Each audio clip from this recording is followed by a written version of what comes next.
మా మీద లాఠీ చార్జ్ చేసింది పోలీసు వాళ్ళు. అటువైపు నుండి రాళ్లు విసిరింది కాంగ్రెస్ వాళ్ళు. రాళ్లు విసరడమే కాకుండా మా మూలరాజిరెడ్డి గారు జడిపి మాజీ వైస్ చైర్మన్ కారు ధ్వంసం చేశారు.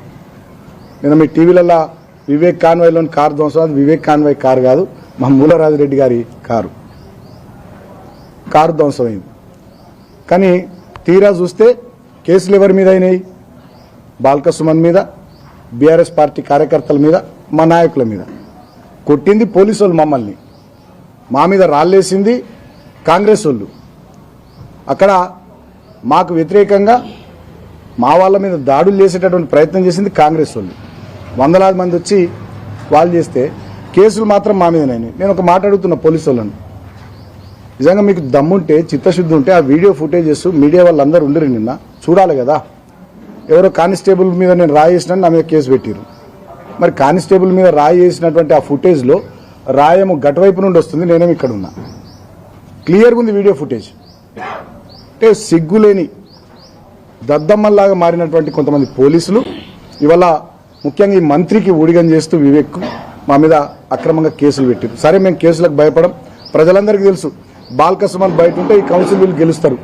బాల్క సుమన్ ఎట్లనే చేసి జైలుకు పంపించాలి, ఇళ్ళకెళ్ళి ఈ 14 మందిలకెళ్ళి కొంతమందిని గుంజుకునేటటువంటి ప్రయత్నం చేసి, ప్రలోభ పెట్టే ప్రయత్నం చేసి, లేకపోతే బెదిరించి ఎలాగైనా ఈ కౌన్సిల్ చేజిక్కించుకోవాలనేటటువంటి కుట్ర తప్ప ఇంకోటి కాదు.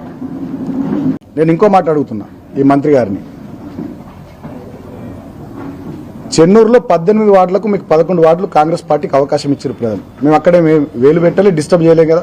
నేనే స్టేట్మెంట్ ఇచ్చిన ప్రజా తీర్పును గౌరవిస్తున్నామని. మరి ఇక్కడ క్యాతన్పల్లి మున్సిపాలిటీలో 22 వార్డులకు కానీ 14 వార్డులు మాకు ప్రజలు గెలిపించి మాకు అవకాశం ఇస్తే ఇక్కడి ప్రజా తీర్పును మీరు ఎందుకు తుంగలో దొక్కుతున్నారు? ఎందుకు పట్టపగలే ప్రజాస్వామ్యాన్ని హత్య చేసే ప్రయత్నం చేస్తున్నారు? ఇవాళ ఈ మంత్రి రాష్ట్ర ప్రజలకు, చెన్నూరు నియోజకవర్గ ప్రజలకు సమాధానం చెప్పాల్సినటువంటి అవసరం ఉంది. ఇప్పుడు కొత్త కథ వినిపిస్తూ ఉంది ప్రొద్దు నుంచి. స్వయంగా కలెక్టర్ కుమార్ దీపక్ అనేటోడు, అదేవిధంగా ఈ మున్సిపల్ కమిషనర్, ఎంఆర్ఓ, వీళ్ళు మా అభ్యర్థుల, మా కౌన్సిలర్ల బంధువులకు, వాళ్ళకు వీళ్ళకు ఫోన్లు కొట్టి మీ ఇండ్లు కూల్చేస్తారు, మీ ప్లాట్లు గుంజుకుంటారు, మీరు రామకృష్ణాపూర్లో తిరగలేరు, మీకు ఇబ్బందులు అవుతాయి అని చెప్పి ఈ రకంగా బెదిరించే కార్యక్రమానికి మళ్ళా తెరలేపిరు.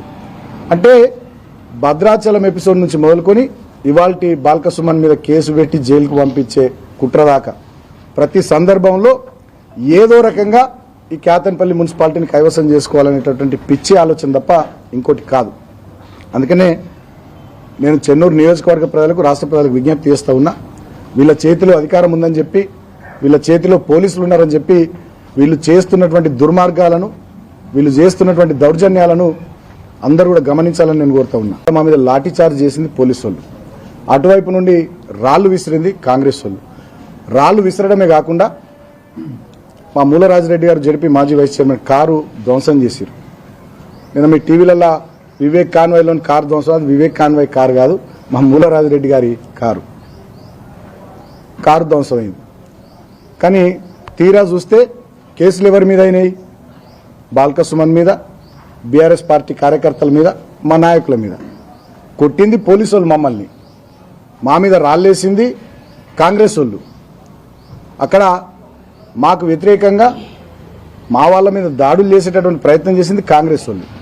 వందలాది మంది వచ్చి వాళ్ళు చేస్తే కేసులు మాత్రం మా మీదనైనాయి. నేను ఒక మాట అడుగుతున్న పోలీసు వాళ్ళని, నిజంగా మీకు దమ్ముంటే, చిత్తశుద్ధి ఉంటే ఆ వీడియో ఫుటేజెస్ మీడియా వాళ్ళందరూ ఉండరు, నిన్న చూడాలి కదా. ఎవరో కానిస్టేబుల్ మీద నేను రాయి వేసినా నా మీద కేసు పెట్టారు. మరి కానిస్టేబుల్ మీద రాయి వేసినటువంటి ఆ ఫుటేజ్లో రాయేమో గటువైపు నుండి వస్తుంది, నేనేమి ఇక్కడ ఉన్నా. క్లియర్గా ఉంది వీడియో ఫుటేజ్.